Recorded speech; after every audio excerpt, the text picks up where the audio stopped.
Greetings, B-movie aficionados.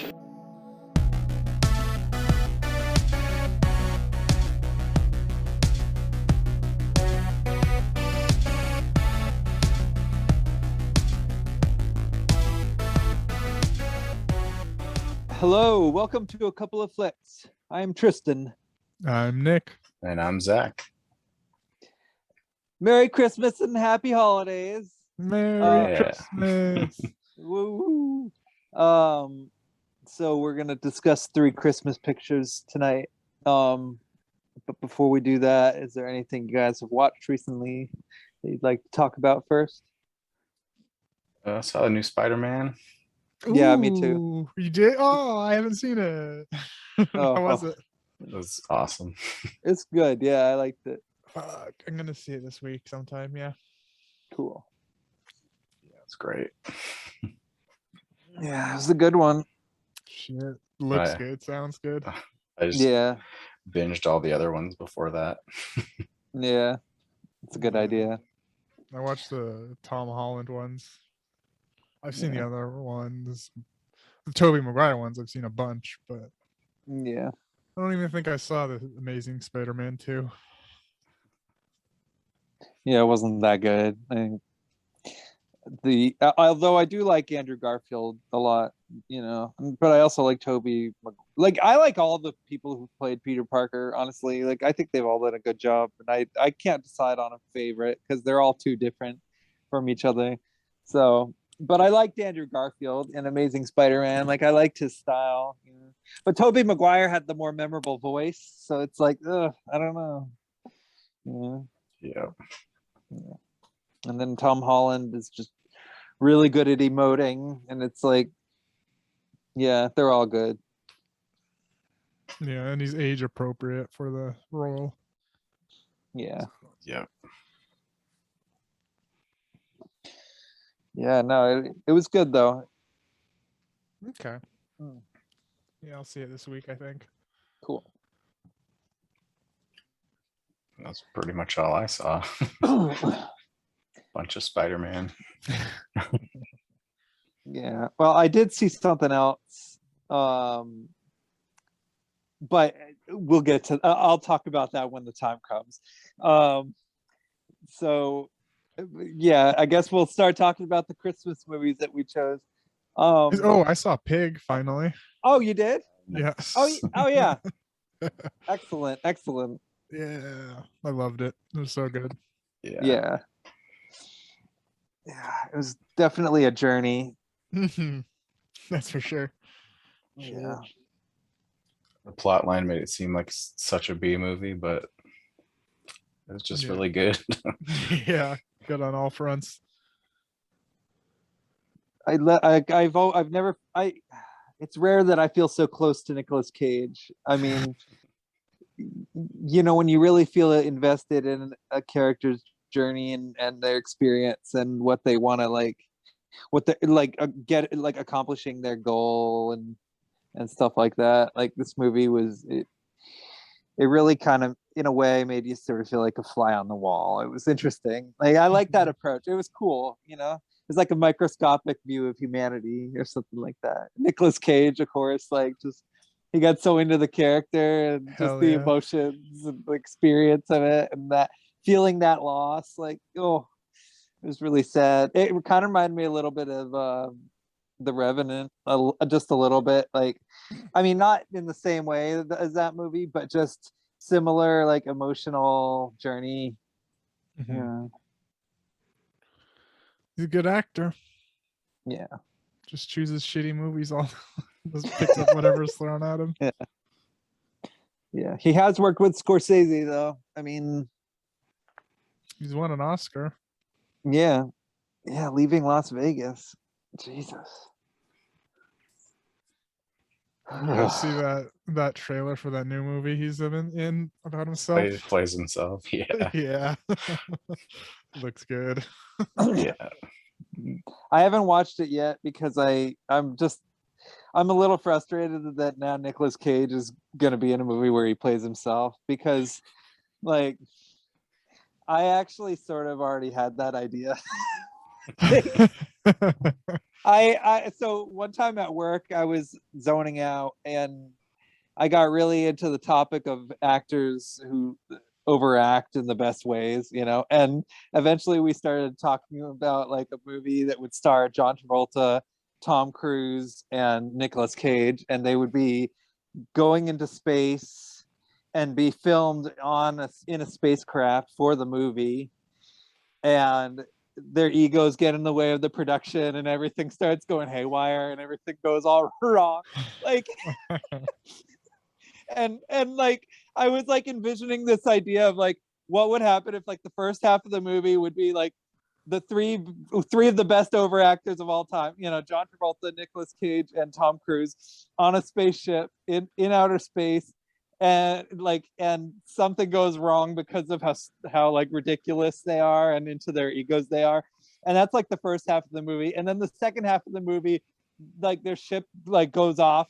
It like something happens and it gets warped into some sort of alternate dimension, and the movie gets into like really psychedelic, like 2001: A Space Odyssey type of weird like identity swap type of things. And like I was thinking like this one scene where Nicolas Cage wakes up and Tom Cruise is like his mother, and like Jeez. she's like is trying to breastfeed it, and Nicolas Cage is like going no, and getting sprayed in the face with breast milk and all this stuff, and his face is like superimposed on a small like body, kind of like whatever that Wayans brother movie was. Like I was having Right. like all these weird thoughts about how funny that movie would be, but now Nicolas Cage is in a movie where he's playing himself, and I'm like, all right, fine, that's Beat how you it has to be.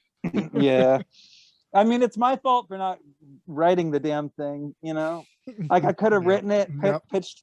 pitched it to all three of them, been like, "What do you guys think? Like, let's try it." Nick Cage would be in. Yeah. Yeah, yeah. Oh, Nicolas Cage would do anything, Mhm. Anyway, so speaking of, I don't know what I was going with there. I was gonna say speaking of, but then I couldn't think of what I was trying. Okay, Christmas. So let's dive into these Christmas productions. The one I chose. Okay, so since we've been doing this show, every year we do a Christmas episode, and every year at least one of them tends to be foreign. One year we did a Norwegian film. One year we did a French film. This year I thought, why not choose a Russian film? See what their spin on Christmas is, see what they have going on, and but the thing is, like, it's hard to really know where to begin, and of course I didn't like ultimately think of Russia first. I was kind of thinking of like what other like countries could have interesting Christmas movies, and then I remembered Mystery Science Theater 3000 talked about a movie called, at the time it was titled Jack Frost, and it was made in 1964, and the actual title is, according to the film, I'm trying to pronounce it the way the people in the film pronounce it, Morsko. Nice. Did I do it? Nailed it. Yeah. Good. And it's kind of like a psychedelic fairy tale. I mean, it has sort of familiar elements of like Snow White and Beauty and the Beast and like familiar kind of little tales, but it's kind of done with a twist. It's Cinderella. Yeah. Oh, definitely Cinderella. It's like all three mixed into one, which is Yep. sweet. And we got a little bit of animal stuff going on too. And it's it is definitely a low budget production. I wouldn't even be surprised if it were like a made for TV thing. It's very stage I like. think it was. I Yeah. read the Wikipedia a little bit. Still gets plays all the time on that area of the world. Yeah. Apparently this is popular in its country of origin. And Yeah, it's so like it's just a general classic holiday themed fairy tale, I guess. yeah. And yeah, it's pretty offbeat. You got like this mom, she's got these two daughters. One of them is almost like an adult baby. Let's see, the other one is like kind of this quaint girl who sort of she kind of just gets she's kind of just generally in over her head in like everything she does. Every decision she makes ends up being a challenge. And then the other sister is just, it's weird because the mom is trying to sort of glorify this adult baby sister who's always whining and acting weird. And at one point she's like eating nuts and cracking them and spitting them out. That made me laugh. I laughed at Oh my that. God. Too. Yeah. And let's see.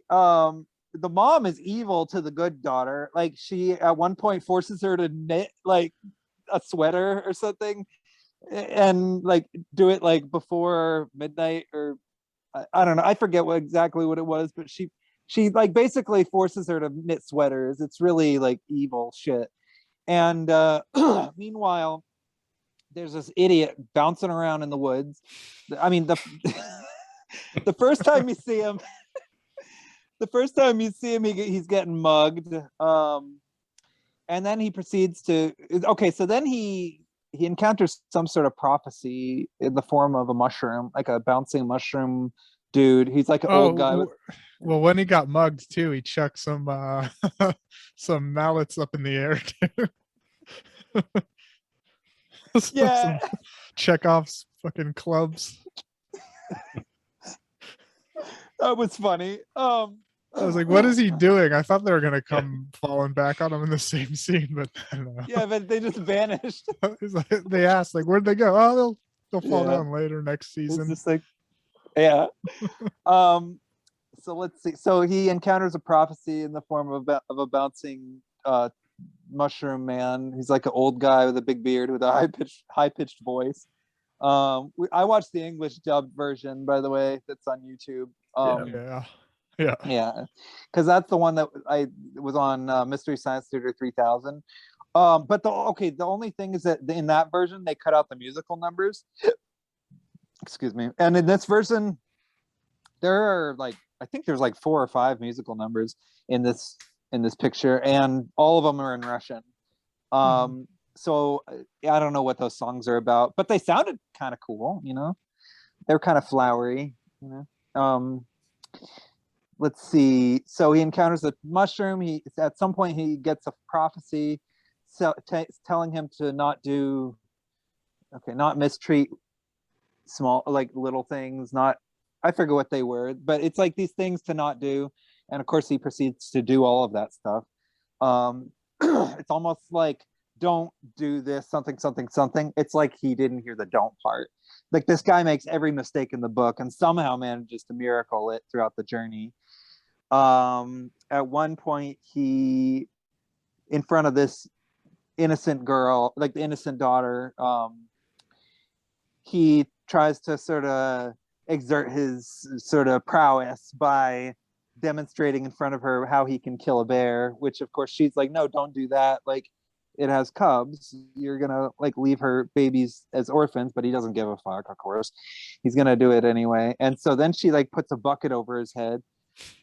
And then she pulls the bucket off, and suddenly he's like a bear man who charges her, you know, which is like, that was kind of an intense moment. Oh, a creepy mask too. Mm-hmm. Super creepy. Like, you know, yeah, this ain't Zootopia. I'll just leave it at that. And he asked her to marry him too, right when they met. Yeah, that's like the first thing he does. He's like a Gaston type of character. Yeah, he's even looking at himself in a mirror the whole beginning. Yeah. Oh, and actually she has a similarity to Belle in the fact that she has a crazy dad. I mean, oh my God, I think Disney borrowed like a few elements, just a few, like, you know, but then they kind of did their own thing with it, you know, and made it like more charming and more upbeat and also more magical too, because this movie is like, the magic in it is more, there's not as much logic to it. Like, it's more nonsensical. Like, if you do the wrong thing, terrible things will happen, and none of it will ever make any sense. So he there threw is a feather up that flew around. Yeah, there's like a scene, it's like the Macbeth type of thing where the guy follows the dagger. Only in this, it's a dude following a feather, which there was like a bird nearby that he could have easily plucked a feather from. He went near it, and it didn't move an inch. So he easily could have plucked a feather from it, but instead he chose to walk all the way into a field and then look up and get a bow and arrow and shoot one out of the sky.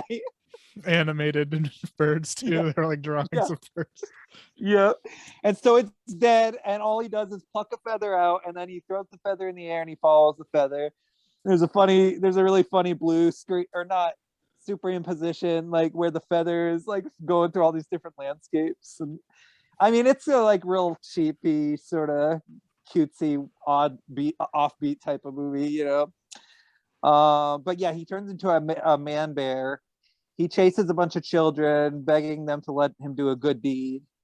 And then he eventually bumps into a blind lady who needs help carrying some hay or wood or something like that. And he actually, not only does he carry the stack for her, he also carries her. And then they have a nice little charming conversation. And she's not judging him because, of course, like she can't see that he's a man bear. And let's see what else happens. There's that arranged marriage plot thing with the steps, Mhm. because there's steps. That's what the other part was. The Yeah. stepsister. Yeah, like where the mom, like, she hates the good daughter so much that she decides to dump garbage over her and like draw all over her face and paint her all like brown shit and piss colors, so she looks like a poopy pissy girl. And then she goes over to her sister, and I mean so the man baby, or the adult baby sister, angry lady, she already looks like really pale and odd, like her lips look really chapped. And then the mom decides to like pancake her face with like rosy cheeks just to make her look even more pretty. Look like a doll. Yeah, but then of course it doesn't matter, because then she misbehaves in front of the suitor, and he rejects her anyway. So then the mom decides to dump her daughter out in the middle of the woods, and she, for whatever reason, forces the dad to do it, even though the dad doesn't want to do it. It's obvious that he's gonna like turn against the mom. Yeah, But he does it Dad's anyway. abused too. Yeah. Yeah, the dad is like abused, like not quite as much as the daughter, but like still like pretty heavily. It's pretty much just like the adult baby sister who gets treated like a golden princess. Eventually the man bear gets turned back into a dorky human guy bouncing around the woods. But with morals now. Yeah, with morals. Which is pretty convenient, because then he ends up encountering the Baba Yaga, this like old, she, like, you see, like, she might have been my favorite part of the whole film. She's like this really intense, like deranged looking witch lady who lives in like a floating house. It's like a Miyazaki movie, and she It had looks legs. yeah, exactly. And she looked nuts. She looked like a walrus. I loved her so much. Actually, a few points in the movie, she does a very sexy dance where she starts swiveling her hips and like snapping and clapping, and she starts shimmying and doing the shuffle. And it's just like, this is so strange, you know? And at one point, she tries to seduce like a group of, I think they were the same bandits. She tries to seduce them, and it's just so funny. I'm just like, wow, this lady, she's a trip. And she ends up getting defeated in some stupid way. I forget exactly what happened there. It was like, I don't know. It was there were a number of different things that happened in this movie. Immediately he pushes her into the oven, but then later Oh yeah. Later she teams up with those bandit dudes. Yeah, after the living trees brought him into the house. Yeah, those trees were funny. I love the living trees. Yeah, that was cool. That was like Two Towers type stuff. Yeah, Right? I was like, Lord of the Rings. Yeah, like this movie was all kinds of stuff. I don't know. It really was. I don't know. It was something else. Like somehow I sort of knew where it was going, and yet at the same time I didn't. Like I didn't know that it was gonna throw so much random stuff at you, you know.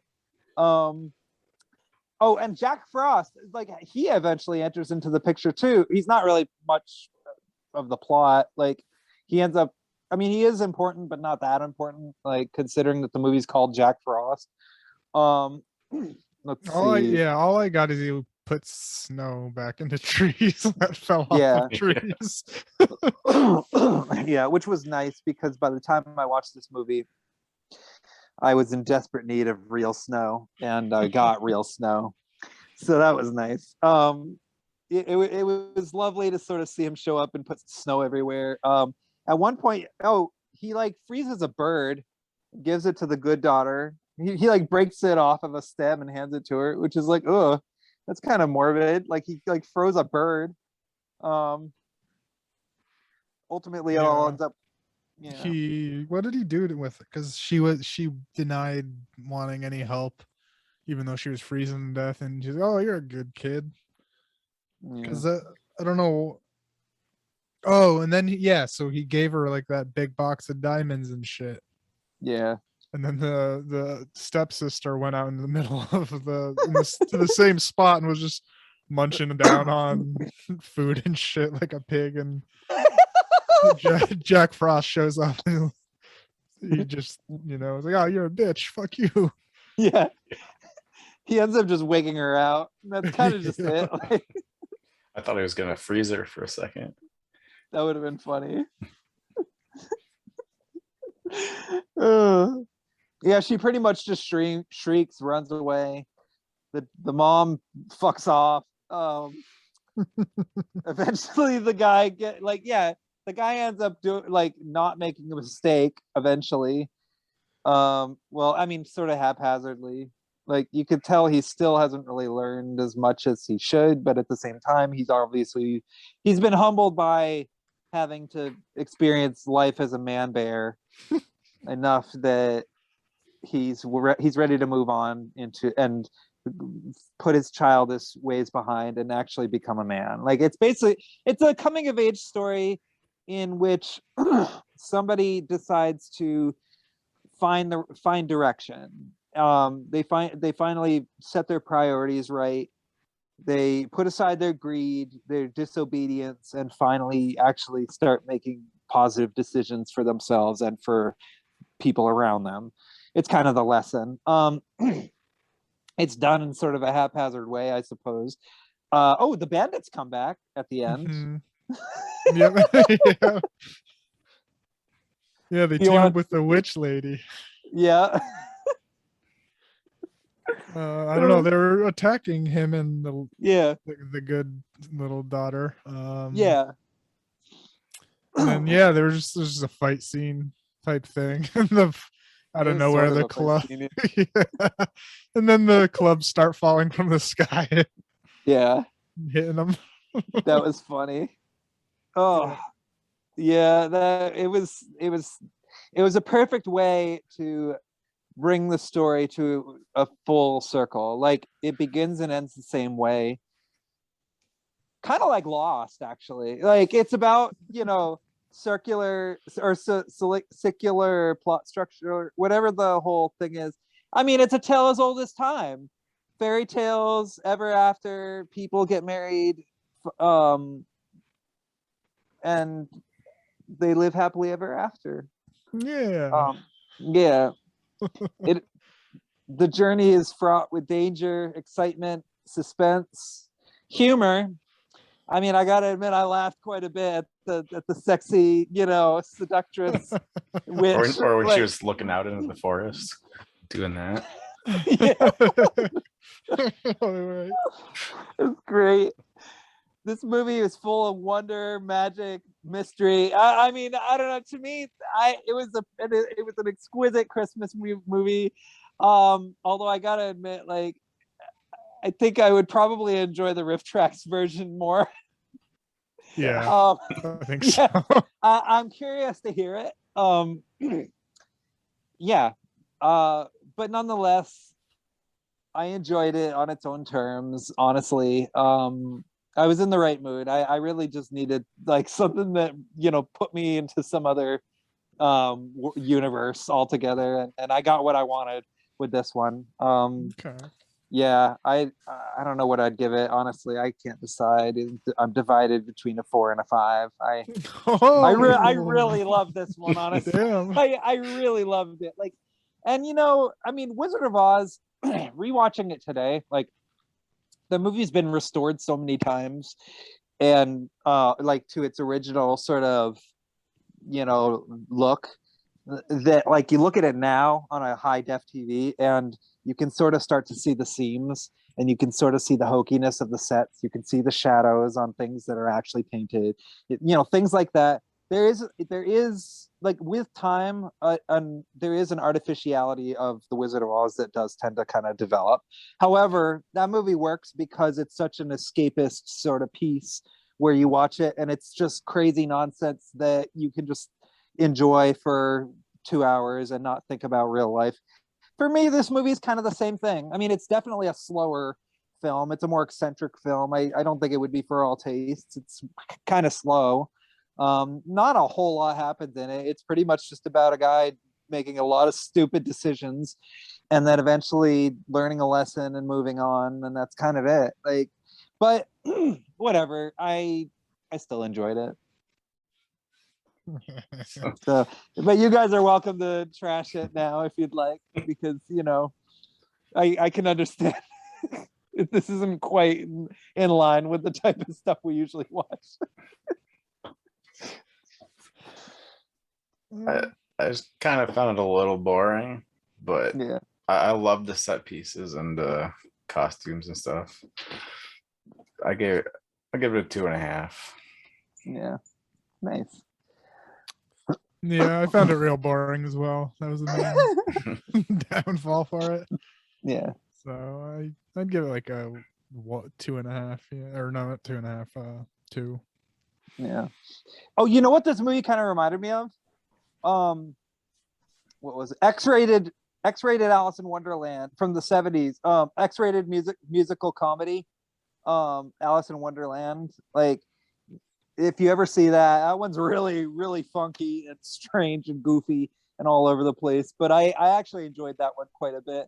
This kind of reminds me of that in a weird way. I mean, or I should say that kind of reminds me of this because this was made before that.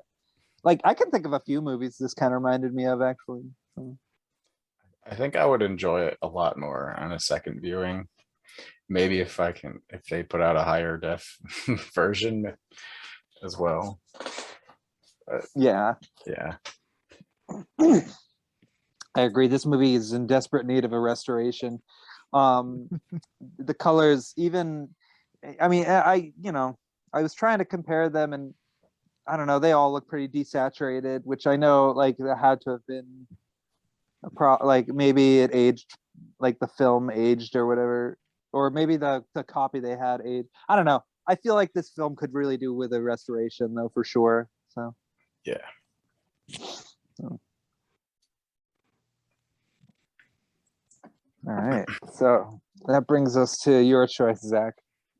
Yep, mine was also called Jack Frost. 90s Jack Frost. 97 specifically. Yes. Yes, indeed. That's funny. What was the other one? Was 96? Which one came first? This one or the other one? I think this one. I think the Michael Keaton was 98. Yeah. Okay. Yeah, the Michael Keaton one was 1998, and that was a family movie. Wonder how many times that got rented. This got rented by mistake. I'm sure a bunch. I'm sure. Or even worse, the VHS tapes, like the tape themselves getting put in the wrong case. Oh, Yeah. Yeah.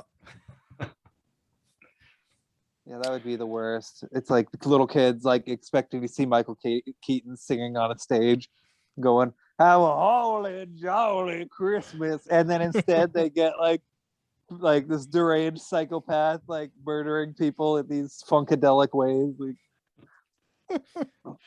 Yeah. All right, I'm gonna read the Wikipedia plot. Yeah. On a snowy December night, a state execution transfer vehicle crosses into the quiet backwater town of Snowminton. Yeah. Got to be right on the nose, I guess. Yes. It's perfect. It's perfect name for a bad movie. Yeah. Inside is serial killer Jack Frost, who eluded police for years and left a trail of 38 bodies across 11 states before finally being arrested by Sam Tiller, the sheriff of Snowminton. Jack is scheduled to be executed at midnight, but Jack kills the guard and the vehicle crashes into a genetic research truck. Jack is exposed to chemicals from inside the truck, causing him to dissolve and fuse with the snow. Hell yeah. Crazy. A superhero origin story right here. Yep. Yeah. It also kind of reminded me a little bit of that movie Ghost in the Machine about the serial killer who he dies and somehow his body or his mind gets transferred into the electrical into like he like dies during like an electrical storm or something, and somehow he gets into the electricity and can kill people with microwaves and various like electronic devices. Anyway. Haven't seen that one, but that sounds interesting. It's an unusual one, you know. Despite news reports of Jack's demise, Sam cannot forget Jack's threats of vengeance. Old Man Harper is found murdered, and soon afterwards, a local bully named Billy is killed when he is pushed into the way of an oncoming sled, getting decapitated. Hell yeah. Yeah. So I have to say, like, all right, so I get why like the police officer, I mean the police officer was the main character, and I understand that he was like focused on catching the serial killer, but like I thought he kind of behaved a little bit insensitively to the dad in that situation, like saying like okay, first of all, the guy blames his kid, which is a perfectly understandable reaction because his kid was there. And it's the sheriff, instead of being sympathetic, or was he the sheriff or was he just the, I guess it doesn't matter, but yeah, okay.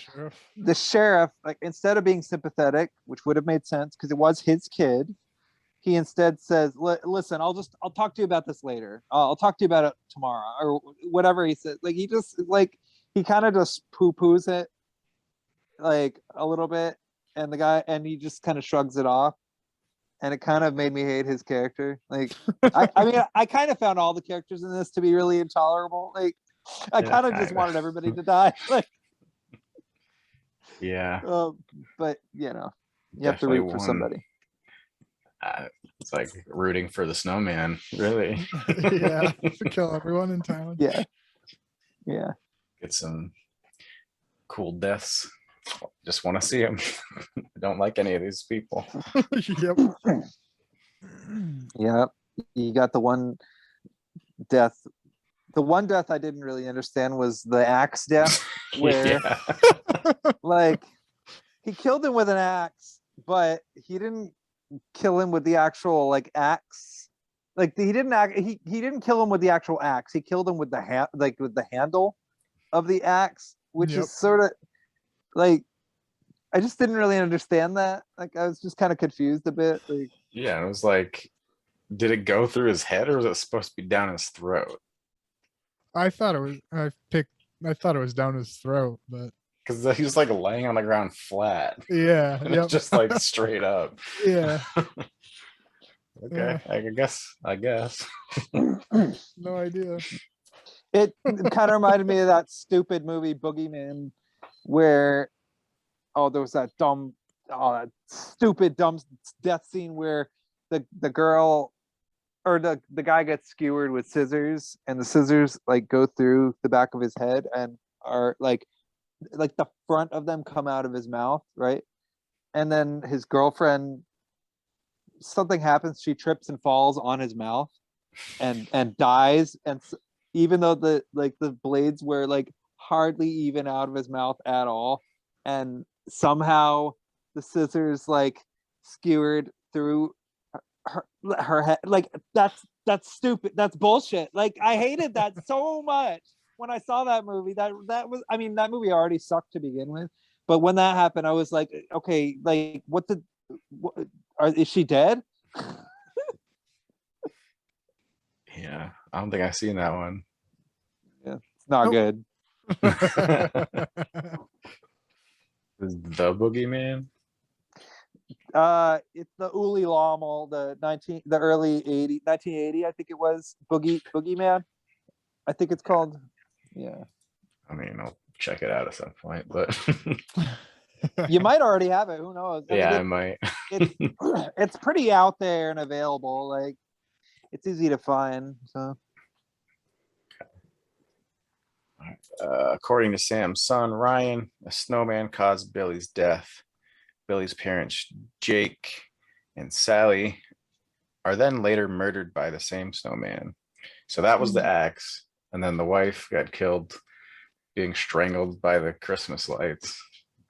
yeah, And her face was beaten into a box of ornaments. Oh, yeah, yeah. yeah, brutal. Yeah. Very brutal, yeah. Yeah, so she got all these, and she's the only one in the family who wanted to celebrate Christmas. You know, like she's like, "Oh, why don't you turn on the lights?" And the guy was like, he's depressed because his son died, and so he's And like, his sister's "No just point." out with some dude Yeah. Yeah. hours after her brother died. Oh yeah, and the sister. Oh god, I hated her character too. But we'll get to that. I just ugh. Yeah. So. So yeah. But. Yeah, that was a brutal death scene with the strangling and the glass and the Yeah, bulb going into her mouth, and it was like, nasty. yeah. It was pretty long too, just Yeah. smashing it, smashing, Yeah. like rubbing your head around in the glass. Yeah. Stupid. FBI agents Manners and Stone arrive in Snowminton and convince the sheriff to put the town on a 24-hour curfew, sending his officers out to get all the townspeople. Deputy Chris Pullman is killed when the snowman runs the officer over with a police cruiser. Oh yeah. Yeah, that was funny.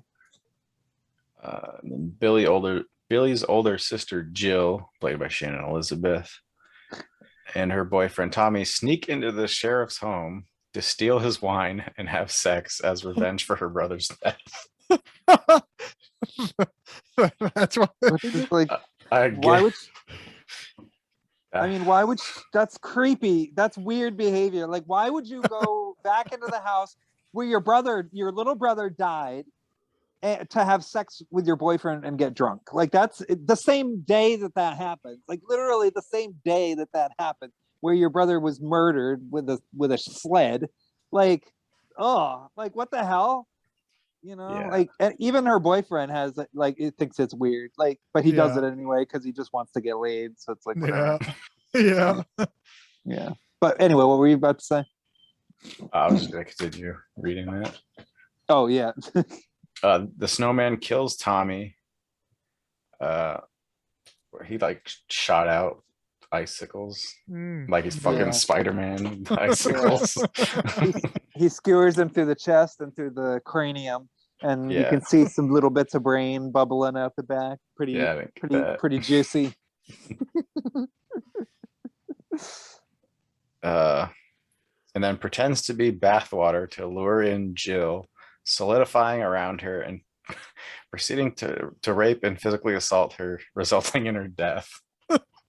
Yeah, which my problem with that is that, okay, she just spent 5 minutes or however long it was blow drying her hair while her Yeah. boyfriend was getting slaughtered by icicles, and then she turns around and sees water in the tub, and for some reason decides to get back into the tub and submerge the water that she just dried. Yeah. Like, I don't understand why she did that. I did pick up on that. That's funny. Yeah. Yeah. Yeah. Forgot. And you know, he skewers her in her area with the carrot. So yeah, we watch a snowman rape Shannon Elizabeth, and then and there's another part that was really confusing where she's like freaking out and like waving her head back and forth, and then it cuts to a shot of the outdoors, and there's a window, and she's waving her hand in front of it, and the other guy waves back, but then it cuts back inside of the bathtub, and her hands are like inside it, like her arms and legs are totally like inside of his body, like he's like the snow is like on top of, like, overimposing over her, like she's actually inside, she's locked in, and so Yeah. she can't be waving her arms and hands around like out the window. So like how did he even see that?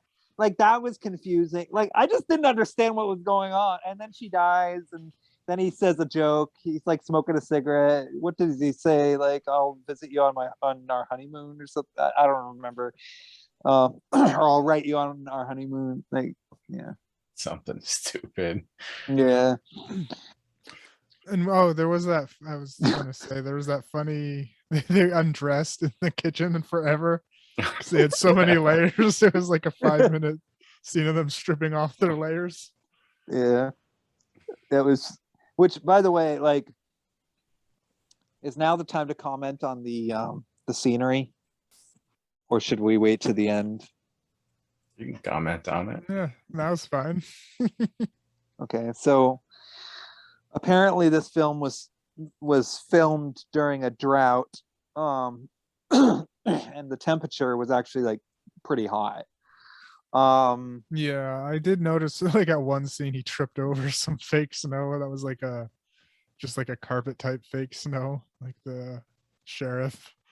Well, I did that's notice actually, that. I mean, that's the question that I actually kind of want to ask was there any real snow in this movie? I didn't think so. Maybe very minimal, but I don't know. I doubt it. It I looked all mean- fake to me. Yeah. Maybe when they were just making snowballs, like at the beginning, when he was making the snowman. Yeah, that's true. A little bit. He made the This snow movie- boobs. What's Yeah. what's the difference between a snow woman and a snowman? Snowball. Snowballs. Yeah, snow boobs. I think no snowballs. Yeah, but he also made Oh, snow he made the boobs on the snow boobs, snowman or snow woman or snow madam, whatever he called it. Like, anyway. Snowman returns the police cruiser to the station, finally confronting Sam. Agent Stone reveals himself to be a representative of the genetic research company that created the chemicals, and reveals that the snowman is mutated Jack Frost. And by the way, can I just say that guy who was like pursuing him, like he had like one of the worst beards I've ever seen. Like if that was his if that was his real beard, I feel bad for like criticizing it. But like that beard, like it looked like a crepe hair beard. But it like it had like weird positioning. It was like he had U's near his lips, like hair U's. And it just didn't look right, and it was so distracting whenever I saw his face. Maybe it's just me, but it bothered the crap out of me when I was watching it. I was like, what's going on with that? Like, what are you doing? Like, was that a real beard? I don't know. Like, I missed but it. I feel really bad. Like, yeah. Well, that's the thing. Like, I'm wondering if I'm the only person that noticed that. Like, I didn't. okay, maybe I'm just being too much of a stickler.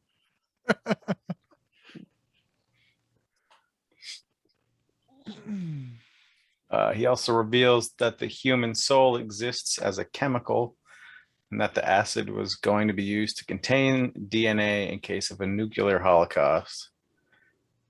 They attempt to destroy Jack by blowing him up, by releasing aerosol cans in the police station and firing a bullet at him, but to no avail. That was like a whole 15-minute That was a segment. long one. Yeah. They were like Yeah. suffocating themselves with the cans. Mm-hmm. Like, oh, I forgot the key. Oh yeah, that was fucking dumb. Took And him a then- good minute and a half to grab the key. Yeah. That none of that would have happened if you just fucking grabbed it. Yeah. So funny. Ugh. They then use blow dryers to drive Jack into a furnace. Oh, that they jump right to there, I guess. No, okay. Yeah, why not? I guess.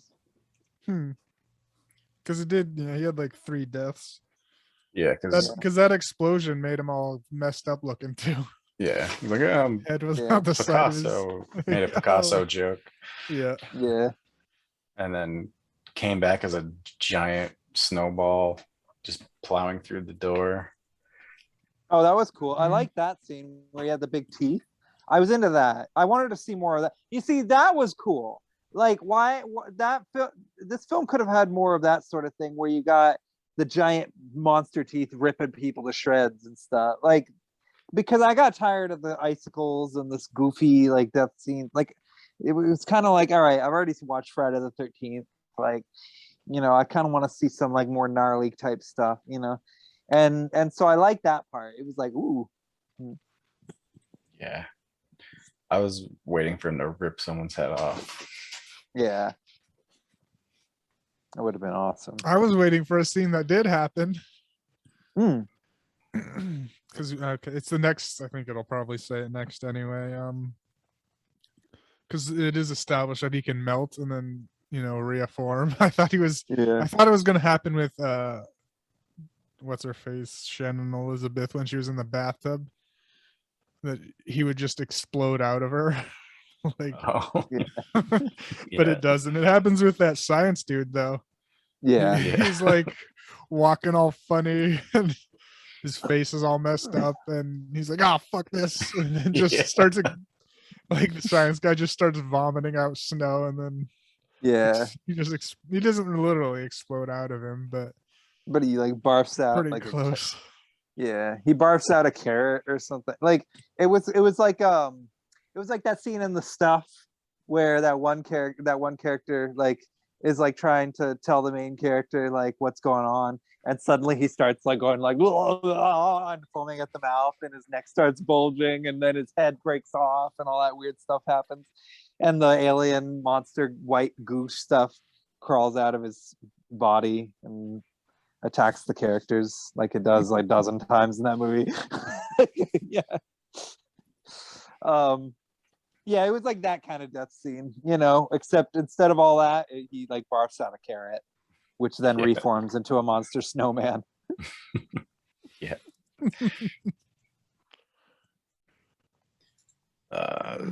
Yeah, they then use blow dryers to drive Jack into a furnace, which evaporates the snowman.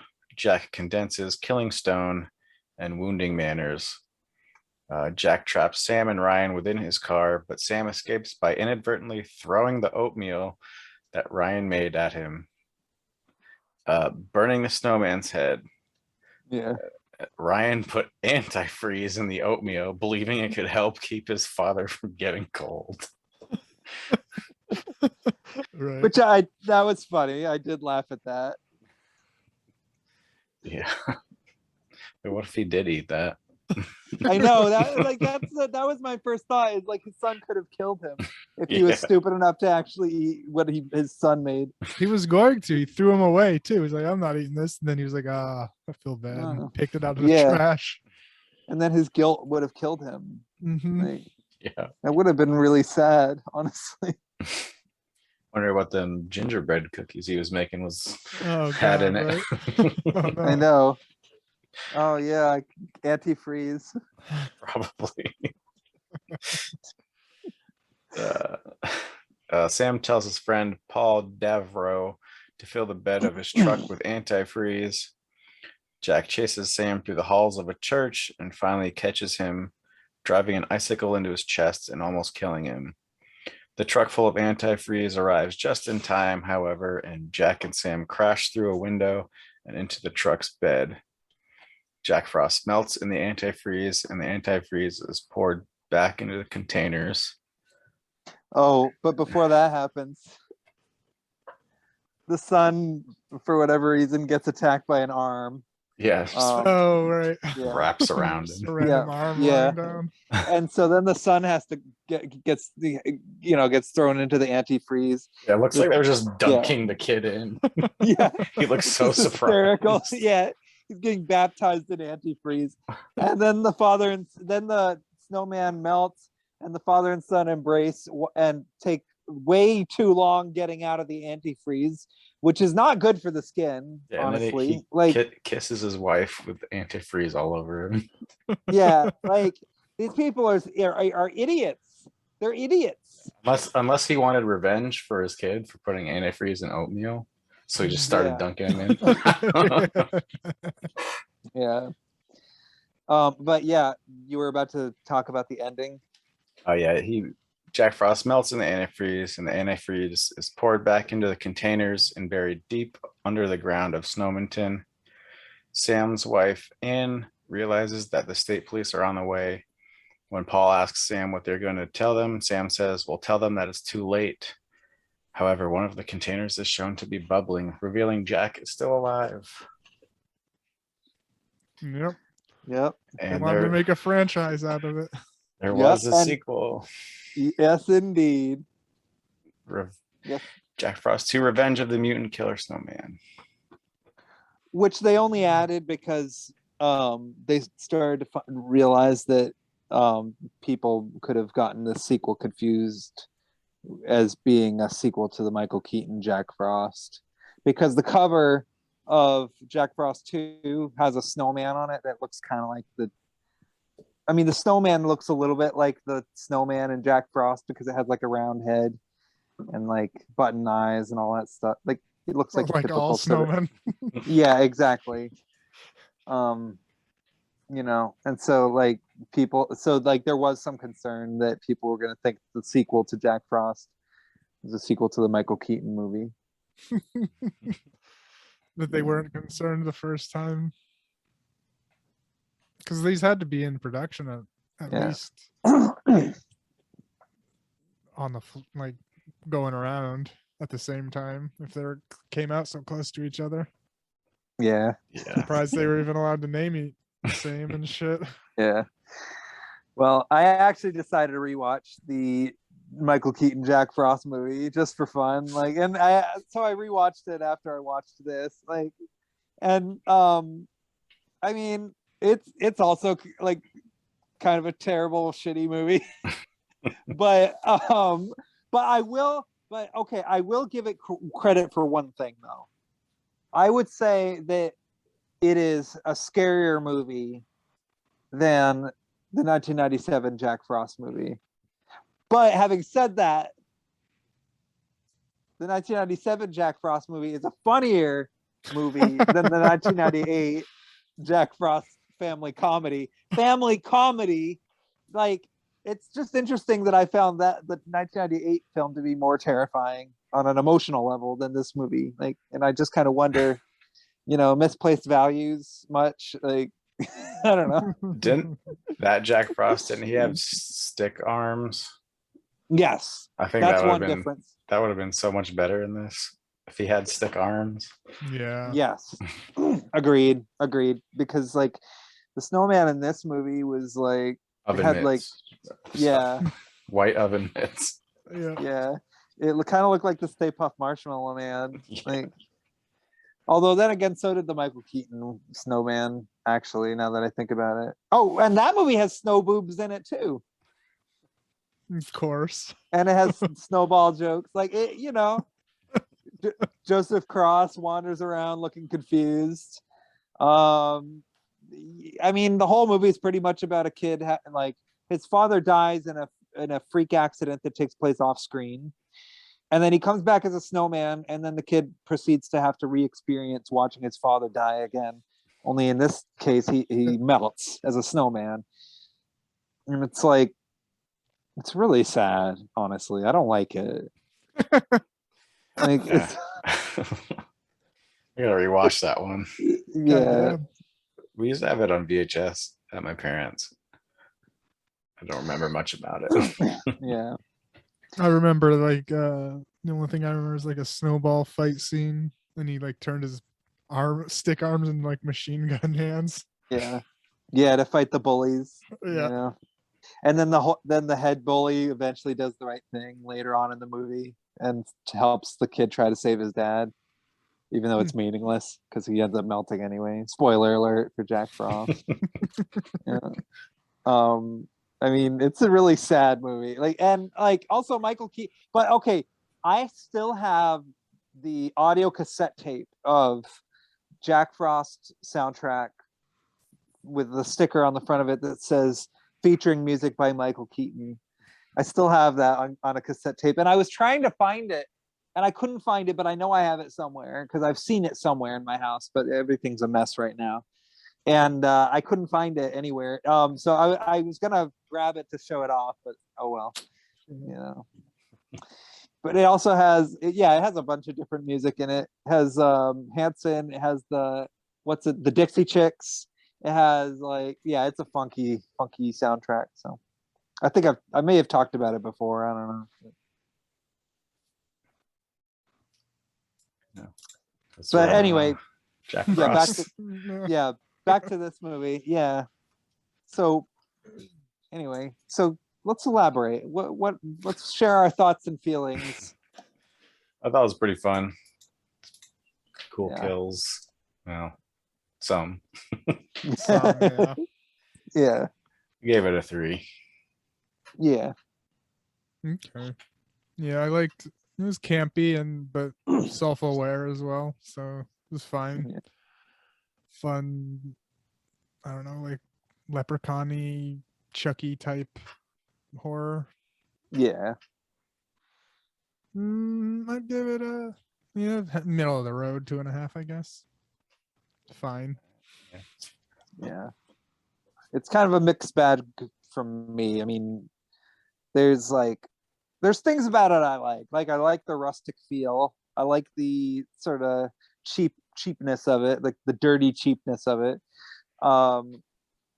I wouldn't call this a horror movie. I'd call it a horror themed comedy, like because I found it funny, honestly, like because of how like sort of deadpan it was at times. Like I found it kind of funny in the same way I found Ice Cream Man funny. You know, it's just kind of like a quirky little like goofy dumb like B movie that is just like not really particularly good or anything, but I still, enjoy bits and pieces of it. And then but then there were aspects of it that I found really annoying. The death scenes, like a lot of them were missed opportunities. I didn't like the characters. I mostly kind of was more into watching them die than I was watching them try to solve the situation of this mutant killer snowman. Yeah. Yeah. I don't know. I really didn't enjoy the plot a whole lot. Like I didn't enjoy it as a movie, but I enjoyed the cheap low rent quality of it a lot. Like I like how the kid, like he witnesses a bully be decapitated in front of his very eyes, and then the rest of the movie he's like, whatever. Yeah. It's like the Ryan Gosling character basically, like in Only God Forgives, where he just wanders around going like, oh, like almost caring but not quite. Like, Yeah, I mean that's like with most slashers, just like I'm just in it for the kills and stuff, Yeah. Same story pretty much. Yeah. The kills got better as they went along. I liked some of the kills. I liked some more than others. The bathtub thing was stupid. I thought the axe thing was, I didn't like that. The part where the guy puked out the carrot was all right. That was funny. Yeah. The car thing, the guy getting run over, it's like same old. I've seen that in millions of these movies. I don't know. The gore was plentiful. I like the brains sticking out of the icicle. I don't know. I'd give it maybe like a 2, 1 to a 2, maybe 2.5, about what I'd give the 1998 version. So. All right. Nice. Okay. Yeah. There you go. Yeah. All right. Cool. So now let's discuss your choice, Nick. Okay, my choice. It was what Grumpy Cat's worst Christmas ever. Yes. It's a Lifetime movie, I guess. Mhm. I wasn't aware of it when I chose it, but it. Yeah, I didn't realize that either. Yeah. Same. But I'm not surprised either. It's Yeah. a movie that is centered around the internet meme Grumpy Cat, Mm. or at least a look-alike. It was it tartar sauce or was it a not? I mean, I'm not sure. I know that cat died, but I don't know who yeah. was before or after this movie. Oh, I was Wikipedia says Grumpy Cat as herself. okay. So maybe it Cool. was her. Ooh. All right. She didn't really do much, but you know, I guess that's the point, though. I mean, like, yeah. But that's cool though that they actually got the real grumpy cat. Although there aren't a lot of cats that look like that. They have that kind of dwarfism, like, you know. So Yeah, it would have been hard to replace. yeah. So you definitely a unique face. Points for that. Takes place in Christmas time. Grumpy Cat, she lives in a pet store in the mall. She's doing her usual grumpy. It's played by Aubrey Plaza as well, Yeah. which was funny. Fit, I guess. It does because she kind of acts like a cat. Like she sort of has the same mannerisms of a lot of cats and stuff. Like she just sort of behaves as like in a cryptic manner, you know. And so like I get the intention behind casting her as the grumpy cat. Although the thing is though, she does the voice of the cat. She doesn't actually act like the cat. And although, you know, I'm not going to complain about Aubrey Plaza doing voice work. Although, I don't know, I kind of would have preferred like if there was at least one scene where she like dressed up like a cat, just to see it happen, just because like this movie already knew what it was. Yeah. And it should have reached a point where it decided to really dig down and really try to do something that would like get people like to never forget this movie. But instead, Lifetime kind of played it safe a little bit. They kind of were like, "Oh, okay, you know, yeah." They could have that's all done right. that too, because it had it was self-aware and made fun of itself that it was a Lifetime movie the whole time. Yeah, So yeah. I could have seen that. Yeah. Yeah, because there was even that one when they're doing like the intros of all the animals. They showed Aubrey Plaza in like the sound booth and saying, "Oh, and here comes the the main character of this movie. That's second billed behind me, Aubrey Plaza as Yeah. Grumpy Cat." Yeah, she, you know, it's like, she can act. I mean, I've seen her do some good work before. Like I love that one movie. What was it? I forget what it's called. Where she plays the internet stalker. Oh. Shit, what was that? Yeah, that time travel Yeah, looking movie, yeah. or about that time traveling dude. Or was that a different one? I'm not sure actually. I forget which one Ingrid Goes West. Yeah. I immediately yeah, Ingrid Goes West. That was the one I was thinking of. I'm not sure time travel. That might be Safety Not Guaranteed. Yeah, that one. That's okay, yeah. that was a good one. Yeah. She was in that one, right? Yeah. Yeah, definitely. No, of course, like her in Parks and Rec. Oh yeah. But how much acting she's doing in that, I don't know. She's gonna be in a Guy Ritchie movie soon, apparently. Ooh, nice. That's cool. Excellent. Oh man, I want to see Guy Ritchie do like Guy another Ritchie movies. Yeah, like I want to see him do another one of those like old school gangster Mhm. epics. Like I Me miss too. those so much. Yeah. Anyway, so yeah, so she's in the pet store and she doesn't like the pets because they're all happy and she's not. Like Yeah. she doesn't like She's dogs and yeah, just some jokes here and there. She's been adopted and resold back to the place. yeah. Uh, and the plot is around that goes around the or revolves around the movie is that the store is going under and the owner, I don't know, somehow came into this dog that's worth $1 million, like some Yeah. special breed dog. So he's gonna sell that dog and I don't know, keep the store open. Um, and we're introduced to the little girl. Um, she apparently knows everybody in the mall, all the workers. I don't know how or why, but she does. She just there's like a scene of her just walking through the mall saying hi to everyone. He's a mall rat. Yeah. Yeah. The movie takes place in a fantasy world in which malls are still like the place to be. Yeah, like yeah, pretty much. You know, it's interesting actually in a way. And she also has like the gift of uh understanding. Wait, what is it? Like it's like Dr. Doolittle. No, she wishes upon Oh, that's it. a coin. Yeah. Yeah, that's it. So yeah, well, there's Mean Girls too in there that she's getting picked on by. Yeah.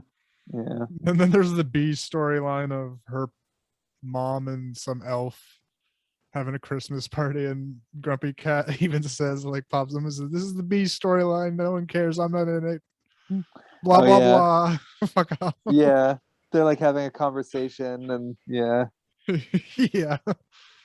Um, but yeah, what happens is she is just chilling after she got picked on by the mean girls, and then another Santa who wasn't the one she knew just strolls up on her and Yeah. gives her a coin to wish upon. Yeah. He And and then he like tries to hide or whatever. yeah, that was funny. I did Yeah. laugh a few times at this movie for their jokes, and that was one of them. It was just Yeah. so stupid. Yeah, I mean, a lot of the jokes were low hanging fruit, but I did chuckle at some of the like the sight gags, and I mean, I am a cat fan, and even though I wouldn't say that this movie necessarily delivered on the cat front side of Yeah. things, I did enjoy seeing the grumpy cat. Like I did enjoy seeing that face, you know, because it is a really cute, charming face, like the big, weird looking like cheeks and the whiskers and just I don't know. I mean that cat had character. Yep. And that Santa was played by Russell Peters, who I knew from just general. He's a stand-up comedian, and I like him from his stand-up work. So he played that Santa, which was supposed to be a real Santa, I guess. I guess so. Because he gave her a magical coin, and she wished that she would have a friend, and it worked. And that friend was Grumpy Cat. Yes. Which it makes sense because like the girl is smart, Grumpy Cat is smart.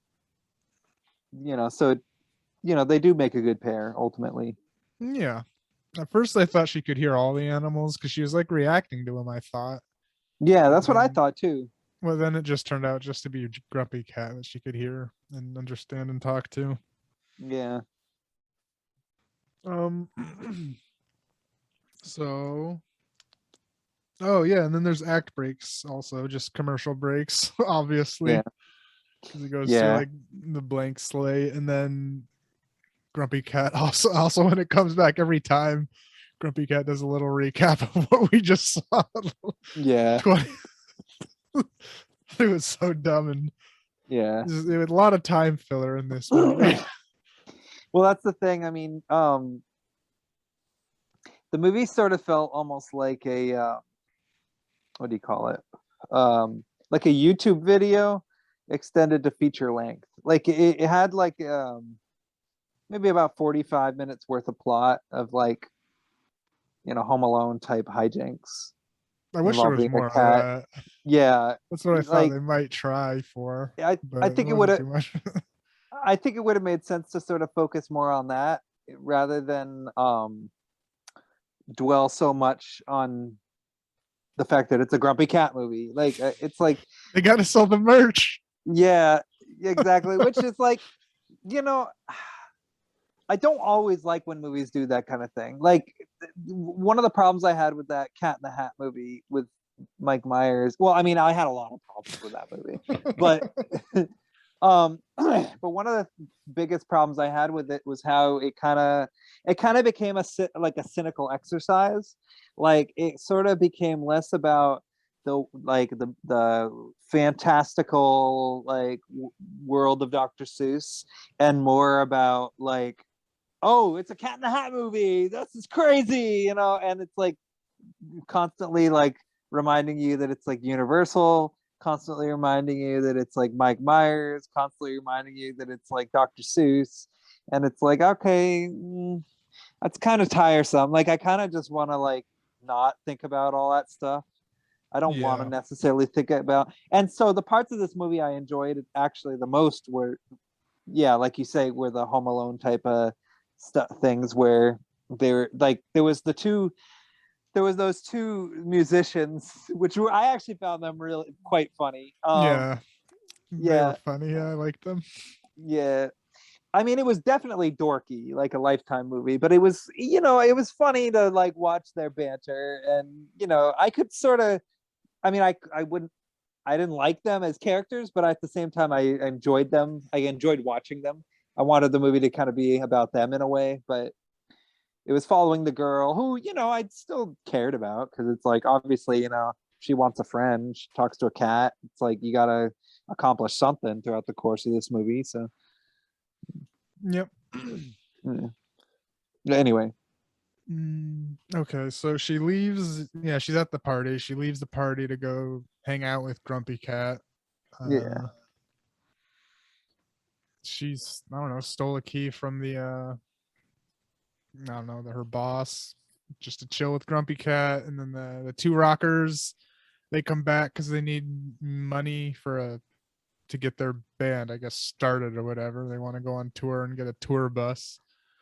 mm. They come in because they somehow heard about this expensive dog. They witness the whole thing. One funny line I wrote down is like, because Oh. the dumb musician, they left their keys back in the pet store, and Grumpy Cat was Yeah. like, hey, she says, oh, the girl takes the keys, and oh, they left their keys here. And then the Grumpy Cat was just like, oh, put them back, they're gonna need them. That made me laugh. Yeah, there were some pretty funny lines like that, and Yeah. the banter, the characters back and forth stuff was great. Yep. And then yeah, there was the chase through the mall, Home Alone type stuff. They go into a sporting goods Mhm. store. Yeah. She shoots them a bunch up with paintball, which wasn't her. Obviously, it was some other actress. Which I would have, if I was that kid acting, I would be like, what the hell? Why can't I shoot a paintball gun? Because I don't think they're illegal for kids to shoot. They shouldn't be. I mean, I feel like the movie should have pointed that out. They should have been like, why aren't they? Why can't Lifetime just let a kid shoot a paintball gun? Yeah. Like, why can't this movie?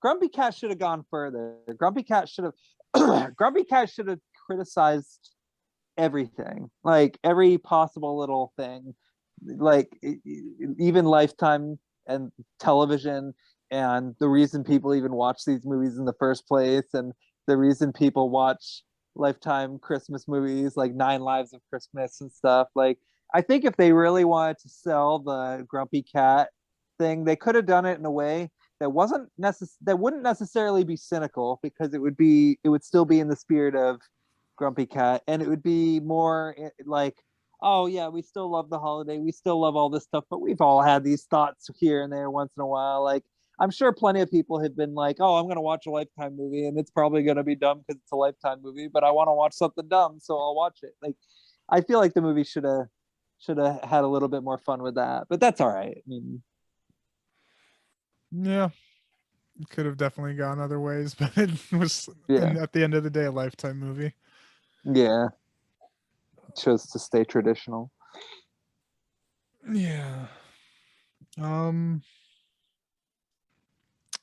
And then okay, so the plot thickens, and it turns out that the security guard that she, was friends with as well, turns out to be the mastermind of this whole dog theft thing. So that keeps on continuing on and on. The That dog. confused me. Yeah, I was like, what? Why? Oh, you need Well, 20 more minutes? That's why. well, and also like, okay, so if he's the mastermind, you see, I'm confused now because why were they tying him up earlier? Like, I don't know. That was my first question.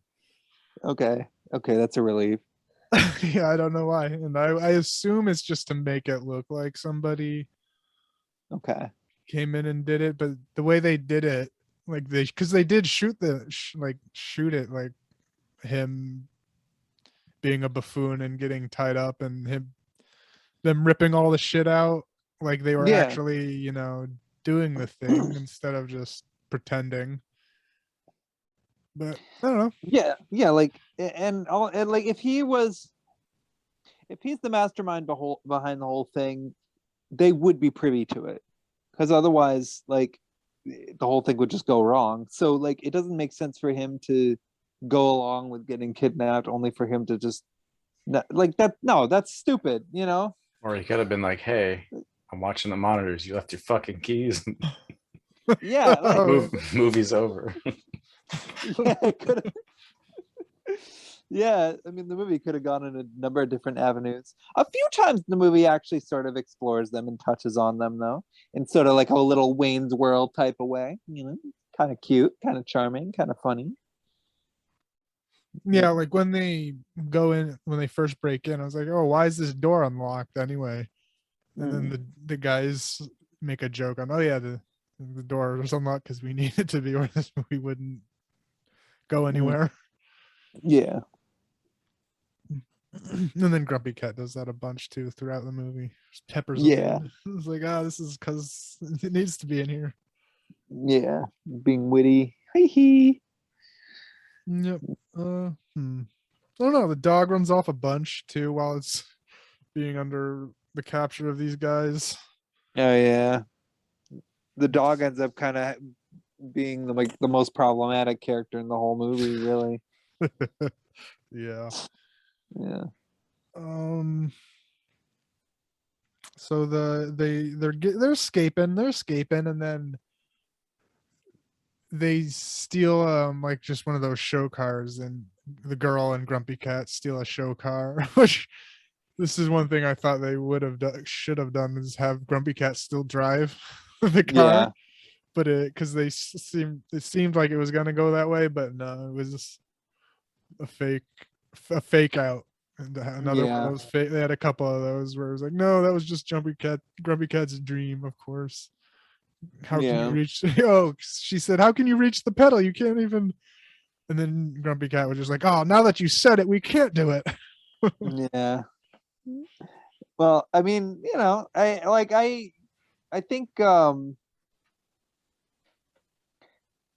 the cat kind of got shifted around in different positions throughout the course of the whole film, and like it's like in baskets and stuff like that. And every time it kind of has the same expression, and so I think the voice work actually sort of did do a lot for the characters, like, and for the plot. Like, it actually did sort of keep it got the emotional stakes moving, at least. Yeah. So at least there was an intention behind it. So Yep. And there also was that little bit where she was driving out, but she opened the door instead of driving through the glass door, and Grumpy Cat explained that we don't have the budget for it. Yeah. And then at the end of the chase scene, the bad guys crash into like a fake little hut thing, like a security hut at the entrance of the parking lot. Yeah. Grumpy Cat says, "Yeah, we didn't have the budget for the big glass thing, but we do have the budget for this fake little set." So another of its many winks to it broke Yeah. the fourth wall. Fuck ton. Yeah. It was like a metaphysical exercise in like, yeah, this movie sucks, but Yeah.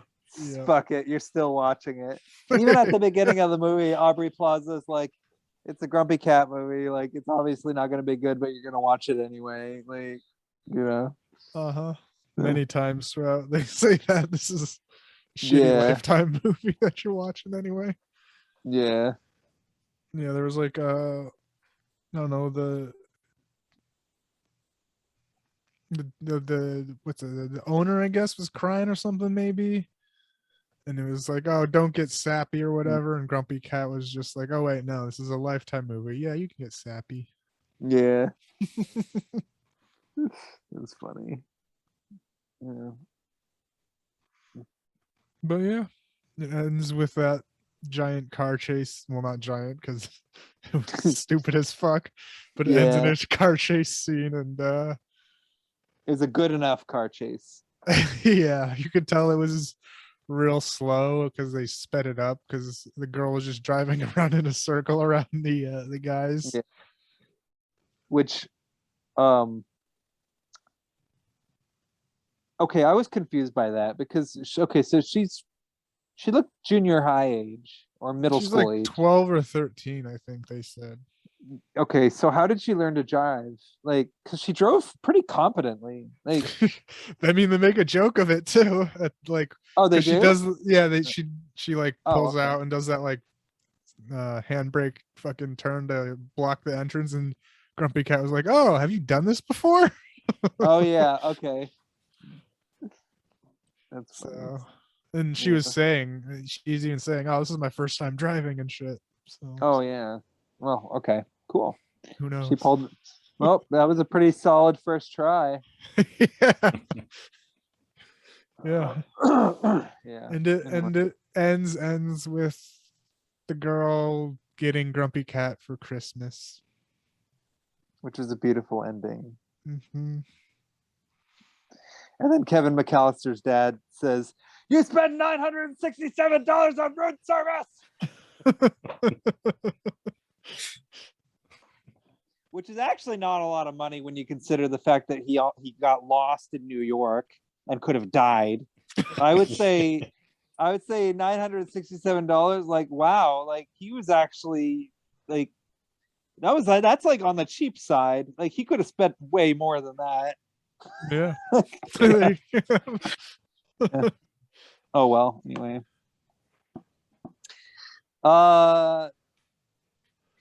Grumpy Cat. Grumpy Cat. There's not much to say about it. Lifetime movie. It was Yeah. funny enough. I got some chuckles out of it. Yeah.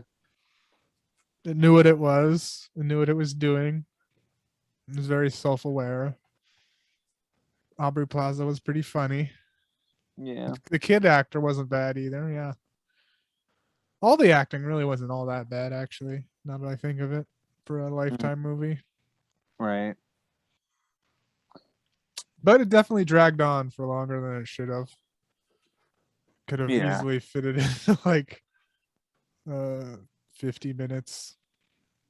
But like, I even wonder if they parted it out into a couple episodes strung out because of those recaps they did. I was like, why are Yeah. you recapping what just happened? I mean, like literally maybe, what just happened. I don't need to, like, even if it was a 3-minute commercial break or whatever, like they're still recapping the last 15 minutes of what just happened. Yeah. I'm like, what? maybe So maybe they- Lifetime has.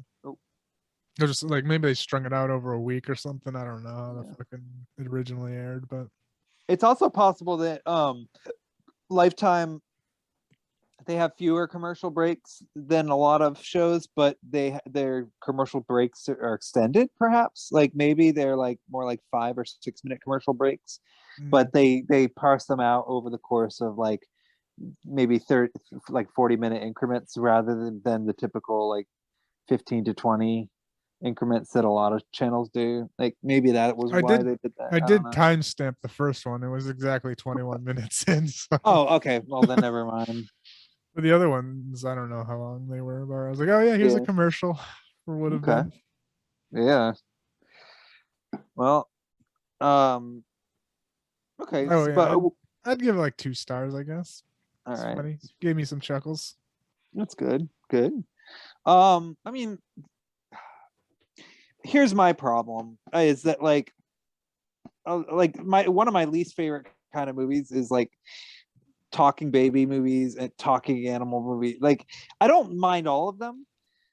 But the problem is that I feel like a lot of them never really quite like get to the essence of how an animal would really think, you know, at least in my view. And now, and obviously like there's a time and place for that. Like, you know, Incredible Journey, Homeward Bound, like that's an example of that type of thing where it's done in sort of a charming sort of way where it's like attributing human elements to dog and cat characteristics and kind of maybe thinking of maybe what they would think in human terms rather than in animal terms. It's kind of fun to see that sort of thing. And Babe also did it. There's always movies that do that sort of thing, and they're fine. But then when it comes to stuff where it's like animals and they're like kind of saying and doing and thinking inconsequential stuff, that's when I start getting a little bit more frustrated. And like the Garfield movies sort of did that a little bit. Like the Garfield movies also had like other stuff going on in them that was at least compelling enough that it wasn't like too annoying. But then there were The like same all these- director. yeah. Oh, okay. That all right. At least all for right. the second one. I don't know. The second one was directed by the guy that directed this one. Okay. And I think the first one was by the guy that did the Alvin and the Chipmunks movies, or maybe Yeah, this the was same maybe it guy. was the second Same one. guy. He did. Oh, okay. He did Alvin and the Chipmunks, and then Yeah. the second Lost in Two Cities, Garfield. Yeah. A Tale of Two Kitties. Yeah, something like that. Yeah. Dumb shit. I've seen Yeah, them. yeah. I've seen them both. I've seen them both more than once, actually. Not by choice. Yeah, by he did. choice, He did you know? both of those Yeah. and this. Yeah. I would say this. I mean, I don't know. It's like barely even a movie to me. Like it's kind of. I enjoyed the jokes. I enjoyed the punchlines. But the movie tries to kind of have it both ways a little bit. It tries to sort of have do the Home Alone hijinks thing, but it can't go too far because it's a Lifetime movie, you know. But so then it decides to kind of poke fun of it at itself, and you know, it takes that approach, which is fun in its own way, but it doesn't really go far enough in doing that, like it to really be meaningful. It kind of resulted in something that was sort of unmemorable a little bit, at least in my view. Although I wouldn't say it's badly made. But the problem is that the Lifetime, it's confined within the Lifetime formula. And it's a Lifetime movie that knows it's a Lifetime movie, but it doesn't really go far enough and sort of poking fun at it to really be memorable or fun. You know, it ends up sort of falling into the same tropes. Like, yeah, it's announcing those tropes. Yeah, it's you know, speaking them loud and clear, but it's also still following the formula too. So it's sort of a frustrating thing to watch in a way. Mhm. Even though I do enjoy Aubrey Plaza, you know, she does the best she can with what she has to work with. I mean, I want to be generous. I want to give it like credit for being self-aware. I want to give it credit for having fun for what it is. But at the same time, like I barely even remember most of what happens in it. It didn't stick with me. Like And you just finished watching it too. exactly. Like I was a little late recording this because I was watching the Grumpy Cat movie, and I was paying attention to it. I was entertained by it. I did chuckle at it, but now I barely remember it. Like, and so that's really my review. Yeah. I guess I don't know. I don't want to give it a 1 because I want to enjoy what it is, but if I gave it more than a 1, I'd feel weird because it's like, what am I recommending? Like, you know. But I don't know. That's the thing though. Like, so, that's just me. Like, I often don't remember these kinds of things very much because I often sort of I get so frustrated with the Lifetime formula. I often don't remember most Lifetime movies. Like, I don't even remember the Recipe for Love, Mario, or not the Recipe for Love, Mario. What the heck was it? Recipe for Seduction. Yeah, there you go. Recipe for Seduction. I barely remember that. The only Yeah. part I remember is the gay best friend who delivers cupcakes. Like that. I don't even remember that. Yeah. But anyway, what are your thoughts, Zach? I am curious. I'll be honest, I hated it. I kind of checked out once I found out it was a Lifetime movie because, like you said, they stick to a formula, and I fucking hate that formula. Yeah, I did appreciate how meta it was, though. that's good. But just overall, yeah, didn't enjoy it. Yeah. All right. Yeah. All right. Yeah. What? How many stars would you give it out of 5? Like 1? I think I gave it a half star on Letterboxd. Yeah. Okay. I could probably give it a 1. Like, Yeah. after realizing like how meta it was, Yeah. I did appreciate that though. Yeah. I mean, I don't think I would give it a half star. I don't think I like that. Well, okay, no, because this wasn't Food Fight bad. Like because Food Fight was, in my view, literally hard to watch. Like, it caused me pain to look at. Yes. You know, Yes. and to me, like, that's something that I can't praise. But this didn't cause me pain. This caused me some joy. You know, I did experience emotions of joy looking at the Grumpy Cat's, charming face Yeah, and the close-ups. Yeah. that was another thing why I didn't like it. I'm not a cat person, so Yeah. I don't know. I love cats and I love dogs. I love all animals in the animal kingdom, but I don't like the movie Milo and Otis. I would say that's a movie I'd give a half a star to. This is better than Milo and Otis, in my opinion. Milo and Otis is hard to watch as a movie, and then knowing what happens behind the scenes just makes it even worse. But I'm not going to talk about that because I love you, and this is a Christmas episode. So. But yeah, Grumpy Cat's worst Christmas ever. Not the worst Christmas movie I've ever seen. I would say, what else did I like this more than? I like this more than Elves, honestly. That one like horror movie we watched with like the weird Nazis and the cat drowning and the incest and all that. I hated that movie. This was better than that in my view. I think it was better than Christmas Story 2. Oh yeah. This was definitely, yeah. Agreed.